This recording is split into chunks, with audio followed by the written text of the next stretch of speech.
সিমেন্টের খুঁটিতে চকের আঁচড়ে টানা ১, ২, ৩ এমন বহু দাগ। কোনো খাতা বা কলম নেই, নেই কোনো ডিজিটাল হিসেব।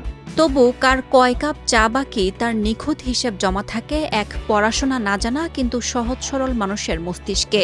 চাঁপাইনবাবগঞ্জের ভোলাহাট শিবগঞ্জ সড়কের মোড়ে গড়ে ওঠা এমন এক অনন্য চায়ের দোকান ও তার কারিগর মান্নুকে নিয়ে আজকের গল্প। বয়স প্রায় ৬৮। প্রায় ৩০-৩৫ বছর আগে ভোলাহাট শিবগঞ্জ সড়কের কাশিয়াবাড়ি মিরপুর এলাকায় ছোট্ট একটি চায়ের দোকান দেন মান্নু। বাসের ড্রাইভার, হেলপার আর স্থানীয়দের মুখে মুখে সেই মোড়ের নামই হয়ে যায় মান্নুর মোড়। লেখাপড়া না জানলেও সিমেন্টের খুঁটিতে চকের দাগ দিয়ে ৩০ বছর ধরে বাকির হিসেব রাখছেন তিনি, যেখানে কখনো ঘটেনি কোনো ভুল বা বাকবিতণ্ডা। লেখাপড়া জানে দাগ কাবেজি যে যখন আসে তখন হিসাব মনে করি, আর জয়টা দাগ তো ৫ টাকা, আগে ১ টাকা থেকে ৫ টাকা হিসেবে।